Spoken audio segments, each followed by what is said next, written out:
both teams vying for first place in the AFC East both make moves to add high-profile wide receivers.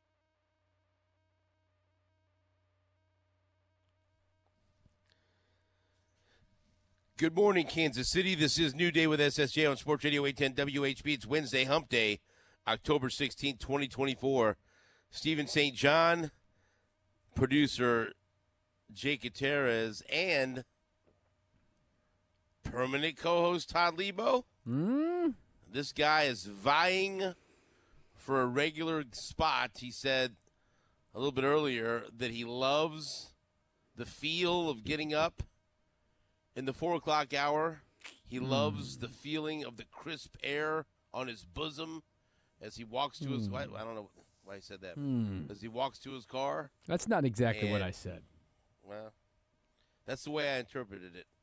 That's what I took from it. It was something pretty close to that. And you feel alert. You feel ready. You feel like you're ahead of everyone else in town. One step ahead. Being a step behind. Yeah. Yeah. You get that's what they used to say. Remember about in those commercials when they're trying to recruit for the Army, you get more done by 10 o'clock than most people do all day, or something like. What was that? Yeah, something like that. Well, we get more done by 10 a.m. That's right. Than most people do by noon. I don't know what that means. I'm very happy to be here. But you're here again. I'm here again. I know you are. In case anything fails, because you're somewhere special. It's a lifestyle is what it is. I, first of all, thoroughly enjoyed a 12-minute trip to work today. Exactly. That was something. I didn't know that I missed that so much because I've never had it. We do more before 9 a.m. than most people do all day. 9 a.m. See? That's the standard, 9 a.m. Yeah. We do. Jake nailed it. That's right. We do more before 9 a.m. than most people do before 9:30. I'm at Heartland Men's Health. You've heard me talking about Heartland Men's Health for a long time now. Great people here. I'm at their beautiful clinic location in North Kansas City in the center of the Villages at Briarcliff. Not too far, just north of downtown. Also not too far from where Phil St. John works here in Briarcliff. And so it's very exciting for everyone involved. But this is a great place, beautiful. Anyone that knows Briarcliff knows how beautiful it is. A beautiful location here north of the river, North Kansas City. But remember, they also have two other locations in Independence, conveniently located between Lee Summit and Blue Springs. That's right in the stomping grounds of Todd Leabo, right off of I-70 and 470. And in Overland Park. And so they have three locations that make it convenient for you, no matter where you live or commute to every day. Like, this is convenient for me because I live close to here, but the Overland Park location is convenient for me because I work out there. And then the Independence location is convenient for Todd because that's where you are. And I work out here as well. Hit all three of those locations. So it's the convenience abounds.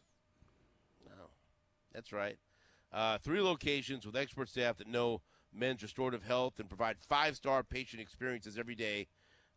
Just take a look at the reviews and you'll see everything that all the wonderful things that people have to say about Heartland Men's Health. And look, sometimes guys wait too long to seek medical care. You don't need to wait. Heartland Men's Health understands. They'll take time to ensure they put a personal plan together specifically for you. I have a very close friend of ours, Todd and Jake, that we know very well. You know, I don't, you know, I'll just say that he is listened to my commercials and my reads about Heartland Men's Health. Said, you know what, should I go? I said, yes, you should. And he came out here and saw my good friend Jeff out here, and he is a very, very happy man now. He's been thrilled with the with you know, he had low testosterone. Now he doesn't, and he's seeing gains in the gym. He loves it.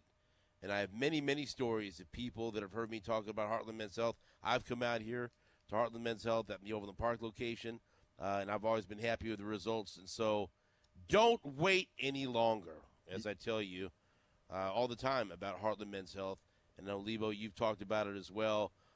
This is a great place to come out whether you think maybe you have low T, low testosterone, if you just don't feel the same. You know what? Sometimes you say you just chalk it up to, well, I'm getting older, and that's just what I got to deal with. Not always. All right? They're not always. If you going through, difficult sleep patterns, you're not getting the same gains in the gym, you just don't feel right, you have brain fog, any of those things, you just don't feel like you have the same energy level. Heartland Men's Health can help you, and that's why I'm out here today to remind people. And by the way, this is a beautiful location out here in North Kansas City. Of course, I'm biased. I like everything north of the river. You're a Northlander. And I like, I am. I try to represent the best I can. You're not even going to leave. I don't know if I do a great job or not, but you're not leaving the Northland at all today, are you? You're not going to come in here after just to chit-chat with us? Oh, no. No. One Cooper Leabo will be just the next couple of days. Couple blocks from you there. Cooper lives and works right up there. He's right over there in the other building in Briarcliff, so he's probably not listening on his way to work. But what? He's not listening to his old man? No. I don't think Phil is either. No. These kids need to get right. One of the cool things about Heartland Men's Health, which is incredible, because Stephen, you've just maybe dealt with some things in the medical world the past couple of days and how long everything takes.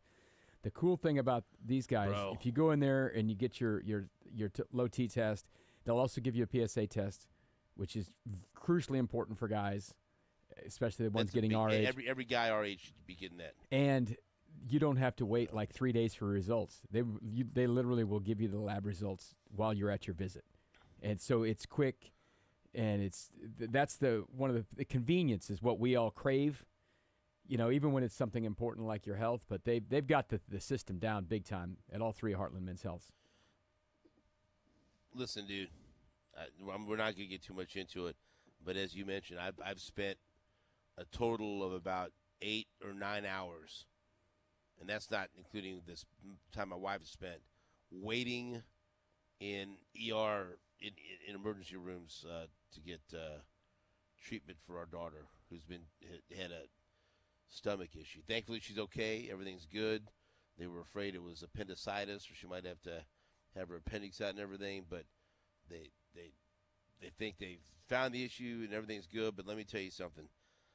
We had this conversation before we went on the air. I was talking to Eric and Jeff.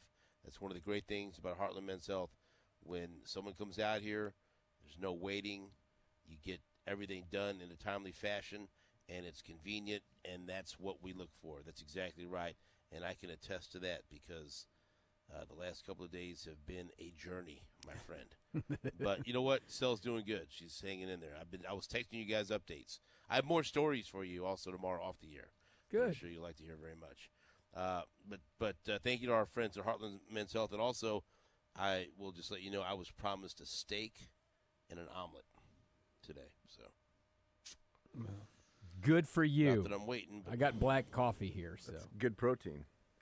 You know who we're going to send to? You wouldn't need it anyway. The Heartland Men's Health down here in OP is I was texting with our first guest today who will be joining us at 6:30, Mike Boddicker.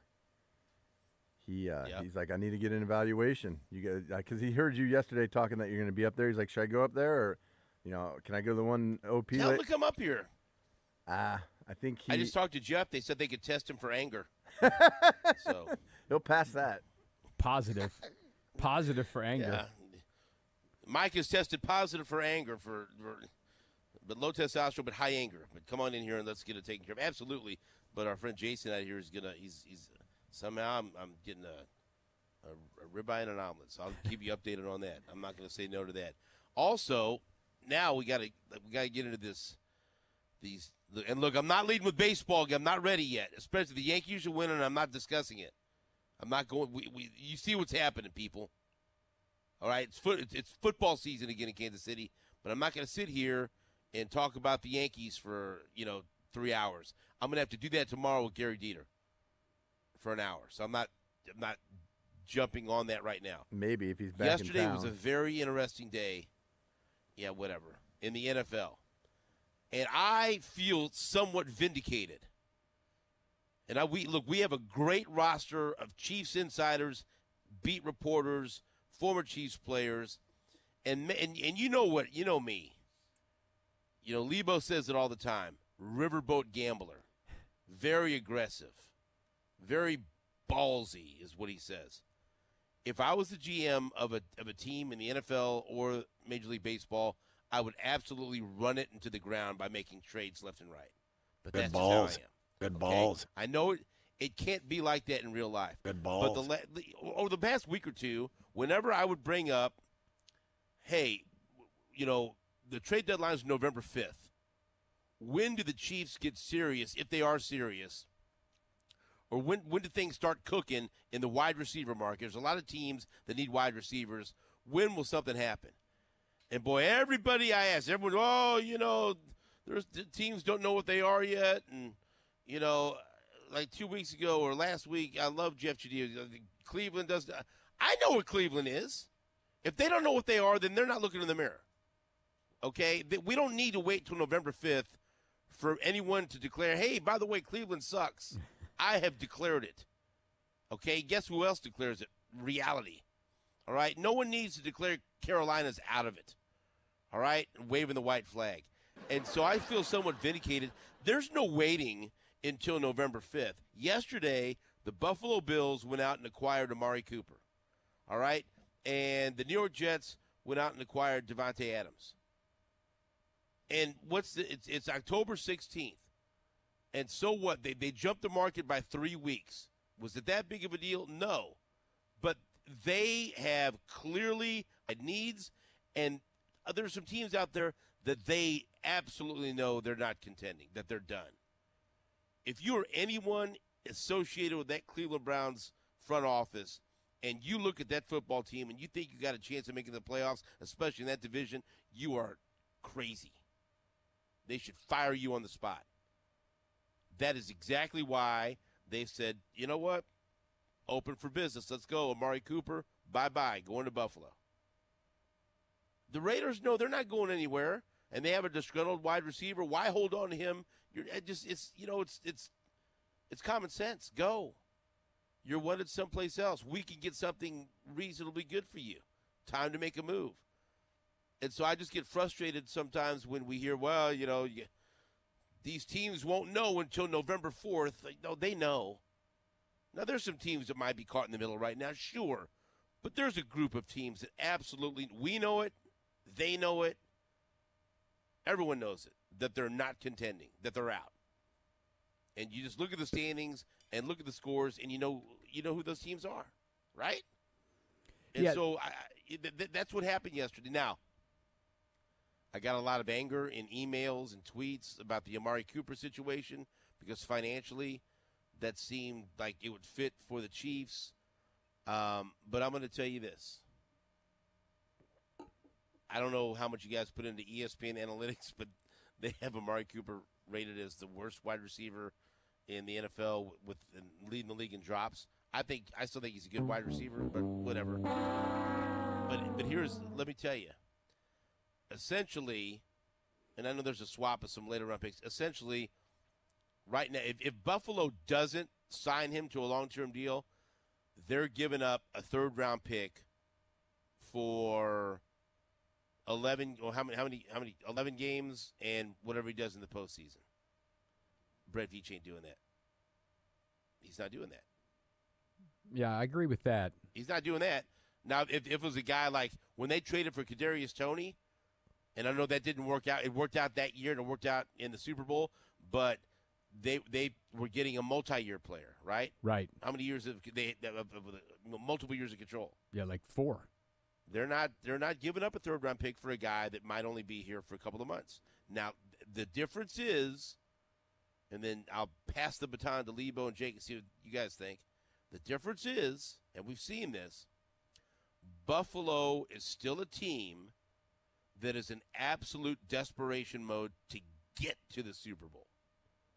That's why they gave that horrific contract to Von Miller.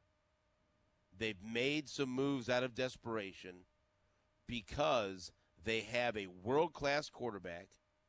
Josh Allen is terrific. You're not going to catch me bad-mouthing Josh Allen. I think he's the second-best quarterback in the NFL next to Patrick Mahomes. I think they have a head coach that many times is the only man that could prevent Josh Allen from winning. I do not think Sean McDermott gets the most out of the talent he's been given. That's my opinion. I think Jake probably agrees with that. But as long as Buffalo has Josh Allen, they're a threat. But they are anxious, and rightly so, because they feel like they have not maximized the success, the possible success they could have had. Because why? Because they've run into the Chiefs 3 times in the playoffs. One year they got put out by the Cincinnati Bengals. They've lost multiple home games in the playoffs. And so there's still this desperation that, oh, my God, we've got an elite quarterback. We have one of the best quarterbacks in the league, and we still haven't made it to the Super Bowl. At least the Bengals can say, yeah, you know what? We've already made it to a Super Bowl because they did. They didn't win it, but they made it there. The Bills haven't made it there yet with Josh Allen. And so that's a team that's, yeah, okay. So what if it's Amari Cooper for 11 weeks and then the playoffs? We'll give a 3rd-round pick for that. Okay. Screw it. Because they're desperate to win their first championship and to get to the first Super Bowl with Josh Allen. As far as the Chiefs, you could say, do they need a wide receiver? Sure they do. But number one, they're sitting on 3 Super Bowl championships with Patrick Mahomes back-to-back and going for a 3-peat. And number 2, they've already shown, yeah, we could use another wide receiver. But guess what? We've already won it without a marquee wide receiver. We've already done this. And so, yeah, would we like to add one? Sure. By the way, Marquez Valdez-Scantling released to make room for Amari Cooper. I would be very surprised if MVS didn't end up back in a Chiefs uniform, which is fine. Add him to the list. The only question you must ask yourself, is he better than Sky Moore? And the answer to most wide receivers will be yes. That will be an upgrade. Could they use him? Does he know the offense? Would he be welcomed into the locker room? Yes, yes, yes. Okay, I would say that's a likely reunion. We'll see. Todd Leabo, Jake Gutierrez, your thoughts, please. Thank you. Yeah, I do think I agree with everything you said there. Here's the deal. The Chiefs aren't chasing. The Chiefs are the ones who are being chased. And they always try to get better, but they're also smart about how they get better. I think it's been smart that the Chiefs didn't, make the move for Devontae Adams 3 years ago when everything was going down and he was getting out of Green Bay. And they let Tyreek Hill go. They traded him away because I think they realized that sometimes it's best not to tie up a ton of money into wide receivers because, sure, it was great when Tyreek Hill played for the Chiefs. They won a Super Bowl. That was awesome. But they've also won 2 Super Bowls without him. I mean, they've literally won a Super Bowl last year with MVS catching a touchdown pass. And MVS was, by most standards, a disappointing signing. He didn't. And McCole Hardman catching the winning touchdown pass. McCole Hardman and MVS catching touchdown passes. Right. And Juju Smith-Schuster getting the big penalty on him 2 years before against Philadelphia, the holding penalty. Who caught a touchdown pass in that Super Bowl? Sky Moore. And in that AFC Championship game against the Bengals, who was the 100-yard receiver that bailed them out when every other receiver was getting hurt? MVS. And here's the deal. There you go. You said it great. The Bengals and the Bills and the Chiefs are the 3 best teams in the AFC, have been for the last 4 years. Baltimore's been there, but you know what? Baltimore has had more failures in the postseason. They've missed the playoffs once, I think. But the Chiefs have gone to the Super Bowl multiple times. The Bengals made it once. They knock each other out of the playoffs. The Chiefs got knocked out one time from the playoffs by one of these teams.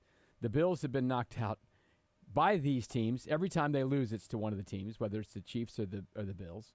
And, the Ravens got knocked out at home last year by the Chiefs. So, listen, I know Chiefs fans just want to go make a splash, but the names, they don't always pan out, man.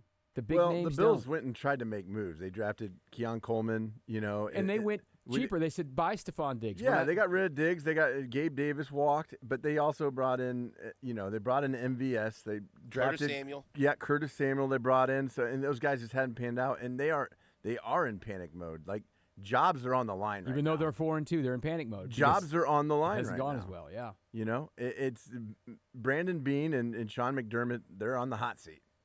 You know, I would be shocked if in the next 2 seasons, if not even this season. I mean, there were talks about McDermott. You know, with Belichick out there. You know, it's going to be a race to who can get Bill Belichick and Mike Vrabel in the offseason, I think, for their head coaches. So it's like. Still surprising me that neither of them are coaching, I guess. But well, I mean, it's wild. Yeah, it is wild. But, you know. Maybe they're waiting for that right spot. Right. That right quarterback. Yes. You know what I mean? Yeah. Yep. And I bet both of those guys would jump at that. I think anybody would jump at the opportunity to be a head coach of Josh Allen. So it's like. They look at the wide receiver core, and there was an obvious upgrade for them, and the guys that they brought in not getting the job done. I mean, their leading receiver, you know, Shakur, he's 249 yards receiving. They don't have a single guy with more than 2 touchdowns catching, you know. So it's not panic mode, but it's like we need to do something because I think they do miss Diggs and they do miss Davis. And how mad are these? You put the Ravens, Bengals, and Bills in a pot. And if the Chiefs go back to the Super Bowl this year, they're just going to be at their wits' end. They're like, wait a second. The Chiefs have these – they made some moves, and they all got hurt, and they still made the freaking Super Bowl. They're going to be so mad if this year of all years they don't find a way. They were mad last year. You just described last year. I know, and it's going to be worse this year. Last year was the year to get them. It's going to be worse this year. They were so vulnerable. Go back – how many home games did they lose last year in the regular season? 3. Go back to Christmas Day, the loss against the Raiders, and then everything set up, okay, they got to go to Buffalo. They're not getting out of Buffalo this year. Oh, yeah, they did. Oh, well, now they got to go to Baltimore. Baltimore take care of – oh, boy. Wow, the 49ers, you know, they got the rematch now, and there's no way they're going to – well, there it is. Yeah. You know. You add up all these things that have happened to the Chiefs with the injuries to Hollywood Brown and Rashee Rice and Isaiah Pacheco, and, you know, because people were scared of the Chiefs early on because, oh, look at these weapons, and now they're all gone. And there's a long way to go before the Chiefs make the Super Bowl, a long way. Yeah, but they're all chasing the Chiefs still. Hey, you can't you imagine if you're a Bills, Bengals, or Ravens fan, and you're saying, oh, Pacheco got hurt, and then you're watching, and you're like, how in the hell is Kareem Hunt running for 100 yards? Got this guy up a couch. Of course he is. Of course he was an available free agent, and they sign him, and he looks like Kareem Hunt from 4 years ago. Of course he does. Oh, it's because of the Chiefs. And they're getting all pissed off about stuff like that, right? Juju going for 130 yards when he got cut. I thought Juju Smith-Schuster, he got ran out of New England. Of course he goes for 130 yards. I mean, what are you going to do? What are you going to do? Organization, blah, blah, blah, blah. Winners. Just like Jake at St. Thomas Aquinas. Just a winner. Winner. Is that right? And on DraftKings. Absolutely. Is that right? I mean, I'm just. No, that's right. That's right. Yeah. Trying to throw you a bone here. No, that's right. You know. Winners. Yeah, just like if there's any man out there that comes to Heartland Men's Health, winners. You'll be a winner. You want to be a winner? Come to Heartland Men's Health. All right. That's all I got for you. We'll take a break. Todd Leabo's here. He's a new part of the morning show. Every day. No. Crack of dawn. Here he is. Ready dawn. to roll. Ain't no dawn yet. Well, we way ahead of the crack of dawn. You beat the sun. Winning. All right. You beat the sunshine, buddy. You're number one. Back after this on WHB.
Welcome back to New Day with SSJ live at Heartland Men's Health in North Kansas City.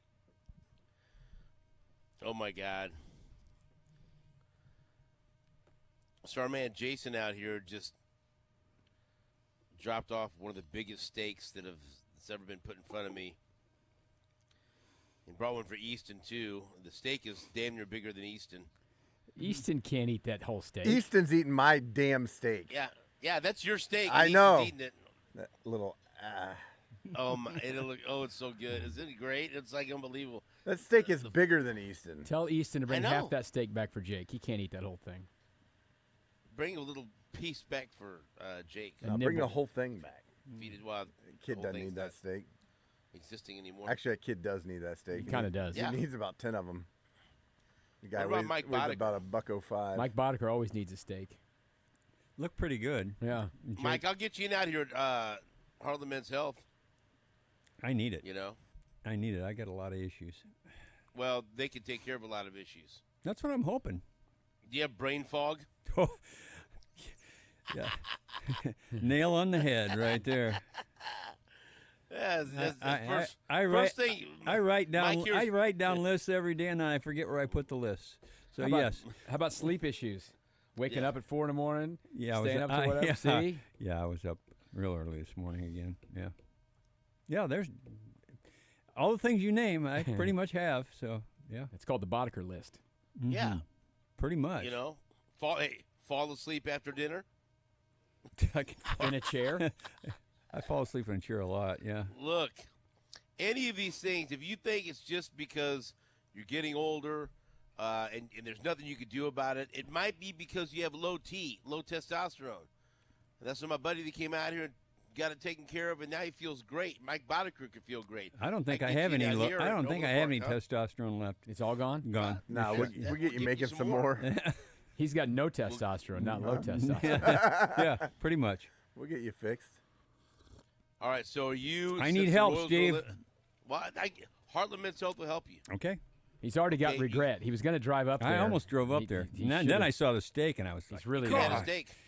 I was awake. I could have. You take that steak. Beautiful from Easton clinic so here in fast. North Kansas City, but you could also go, if you're hanging out at Leabo's house, you can go to the Independence location, which is right between Lee Summit and Blue Springs, right off I-70 and 470, and also in Overland Park. And I've been out there several times. Very convenient, 3 locations, expert staff that can help you. Heartland Men's Health is where you want to go. And if more information, you can give them a call today at 844-447-6600 or visit heartlandmenshealth.com. Okay, since the Royals have been eliminated, have you been locked into the League Championship Series, or have you kept that at arm's length? How have you handled, Locked in? No. I yeah. did. Well, last night I caught quite a bit of it. I was hoping that the Guardians would knock the dreaded Yankees off, but They're not gonna. that was an ugly. Started That bad, was got that was worse. an ugly game, though. That really was. A lot of guys on base, a lot of bad base running errors. Jeez. Actual errors. Yeah, actual errors. Drop pop-ups. Pop-ups. Of course, that was a mile high, but still, you're a big leaguer. You got to catch that, especially if you're a shortstop. Yeah. Come on. Yeah. I'm surprised that first inning didn't get really out of hand on him. Yeah. I mean, he's After he's that, a yeah. finalist for the Gold I Glove know along it. with Bobby Witt Jr. I know. That's just Hope one the more voting- point for Bobby. Hope the voting's not Yeah. already in. Okay, I so think it is. I don't know if you remember this, Mike, but you won a Gold Glove, didn't you? Yeah, that year I didn't deserve it, but yeah. But you got What year it. did you win it? 90? Why didn't you deserve it? I had more errors that year than I ever had. You think you got a career? Yeah, it deal? was a token. Yeah, hey, all those years you were really good, and they kept giving it to the same guy over and over and over and over again. You won He's out of a baseball now. Gold Let's give it to him because he Glove. probably deserved it back then. You won a Gold Glove. That's it. Now let me ask you a question. So we have 4 nominees for the Royals. Yeah. 4 finalists. Yeah, 2 pitchers, Bobby Okay, and now, a catcher. here, I'm going to ask you guys all this question because I saw a bunch of people now people are second guessing, get all pissy. Okay? Not me. Never. You know what I'm going to say, don't you? Yeah, I do. What am I going to say? You're going to say, who do you think deserves it? No. Oh, okay. Then I What, don't what know am I what going to you're say, Leabo? You're going to say that. What did I see Royals fans getting pissy about yesterday? Why is there 2 pitchers? So one of them's guaranteed to lose. Freddie Fermin up. Let's see. Let's Not Salvi. No. There. There's yes. yeah. No, the Fermin thing. Yeah. Like, we got a guy that's a finalist for the Gold Glove, but he couldn't play. They couldn't find a way to play him in the postseason. Was that a mistake? Not to play him? No. At all? Well, he could have used his bat. Right. I was going to say there probably some DH bats that he should have had. He probably could have got some bats in there. But I mean, that is a little surprising. For the guy behind the dish, I wanted Salvi in the playoffs. Yeah. Okay, that's I fair, get that. but I'm just asking. No, that's a reasonable question. It is. I mean, you see that he's a finalist for the Gold Glove. Should he have played at all? Well, if you're going to DH him, the Gold Glove finalist is immaterial. Yeah, he's got no. But should he have? He's not going to get a chance. Should he have caught a game or two behind the plate? I think it would have gone longer. Perhaps he would have maybe started one game or something like that. Yeah, I agree. But like I said before, I'm sticking with Salvi behind the dish in the playoffs. That's fine. Yeah. I thought one of the interesting decisions, because, and this is not something you just say you're going to go play Freddie Fermin in this game, but the start that Lugo had at Yankee Stadium at the end of the year, where he went 7 innings, Fermin was behind the plate for that one. So maybe. Well, now you think about it, it's like the only way Vinny was going to get any at bats is if he's DHing. Are you going to put? I mean, that's why I did. There was a fairly interesting question on the game before. I can't. This brain fog. There which you game go. Was welcome to my world, Slick. Harlan himself. Like we asked it was Lugo talking about the catchers. And basically, I think Freddie just does whatever Lugo says. Yeah.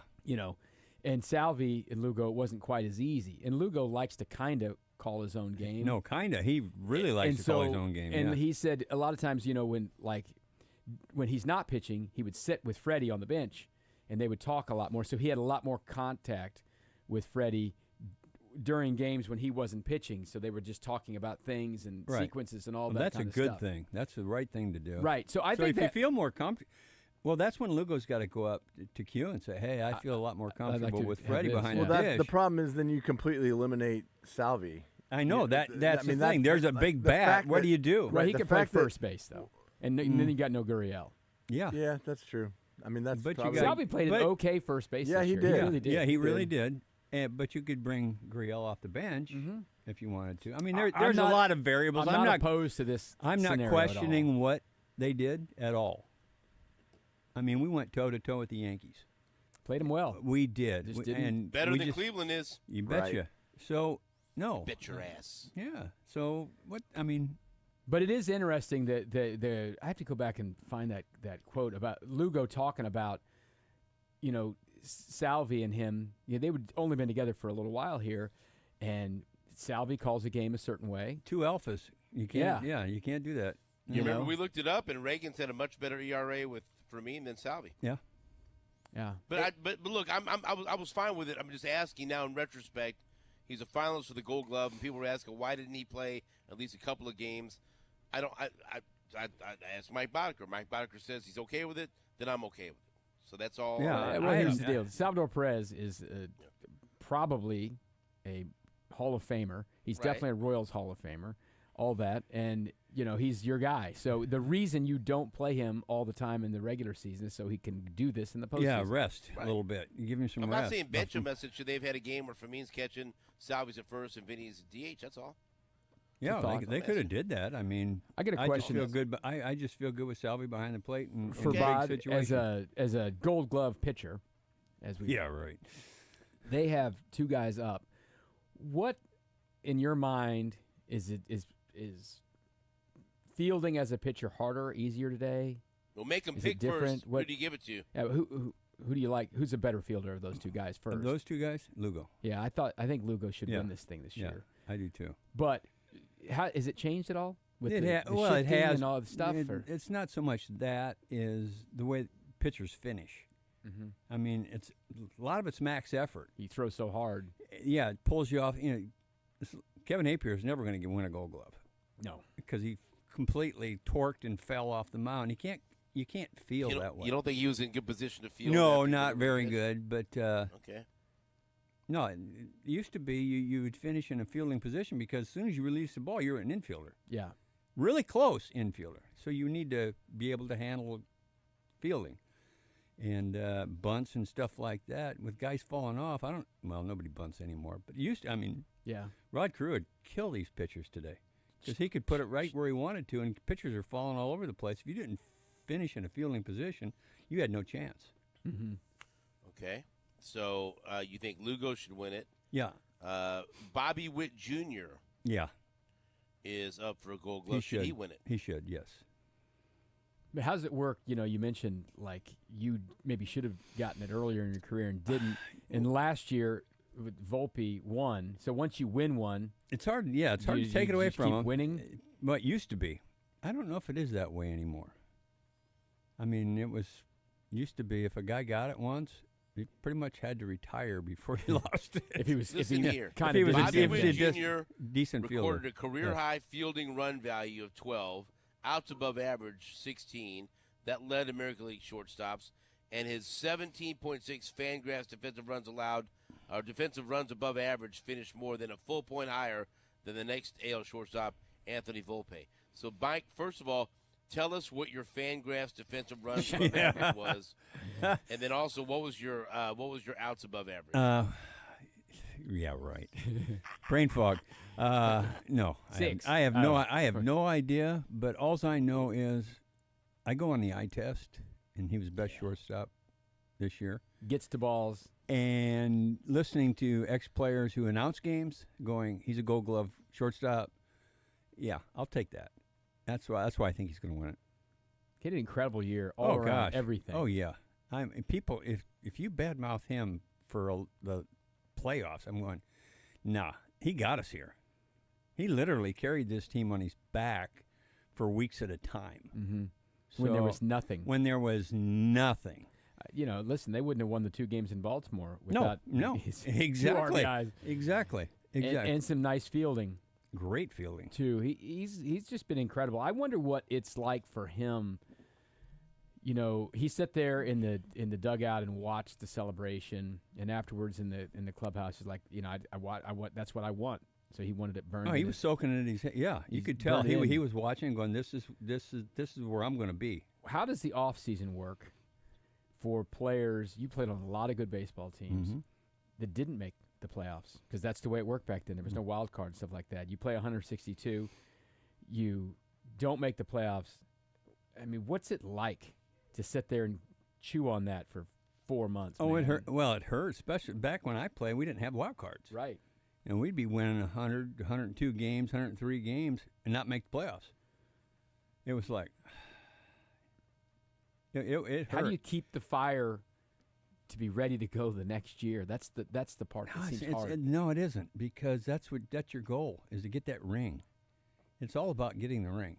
You got to win it all to get that ring, and that was the goal every year. It didn't matter. It didn't matter if we lost, 70, 80 games in a year. We came back, and it was next year we're shooting for the ring. You can't go into a season not doing that. I mean, it's no. And when you get close, because we were close in '82 with the Brewers, we were really close down to the last game of the season. That's why I always mention that every game is important. Every game matters. You can't give away games. But we were there. Then the following year we won it. So big difference. So that off season in '82, after that, I started the year in the minor leagues, but I was there in '82. Ready to pitch, but Weaver was not going to pitch me. Old man Weaver. He was not going to pitch me. It was Palmer against Don Sutton. That's what everybody wanted to see, which was the right thing to do at the time. So, but, it gives you really close taste, and it kind of gets you prepared for the following year. You were there. Hunger. Yeah. And knowing what to expect, knowing you can't give games away because it costs you. And so, yeah, it makes a difference if you're close, especially. Yeah. Right, can you go take that through to the next season? The Royals did that in 14. Oh, yeah. I mean, they kind of did that in 13. They got competed. In 14, they got there, and they didn't make it. And Chiefs did it. Yeah. Yeah, absolutely. Exactly. That's You know, the loss it of the does. Patriots. It kind of starts a fire underneath you and gets you going for the following year. They will be a different team, but they're bringing a lot of the younger players back. Yeah. So that We do They have all feel we, the same we way. do have to make some moves though. Absolutely. We have to get some offensive punch. Okay, we're gonna talk about that. Jake, should we break here, or you want me to continue? Don't wake him up. He's back there sleeping. I'm looking at Is he sleeping? horrible DMs that Steven sends me during the show. I didn't see. Oh, I'm sorry. I did. Just, Yeah, you did. don't mention that one. I won't, but I'm back here Don't bring that laughing up. my ass off. I saw that one, so I'm gonna have to send that to Jake. Yeah, yep. Yeah, we should probably You think- let's take a break and then we'll come back at the top. Yeah, Leebo's falling Can you- asleep here. No, Can I'm you not. take that into Leabo and Mike and Yes. show him? Yeah. All right. Just want to make sure. All right, we'll take a break. I'm sorry. No, you're not. I forgot to send you that. I'm sorry. I apologize. You're not sorry. No, I'm not. We'll take a break. Back after this on WHB.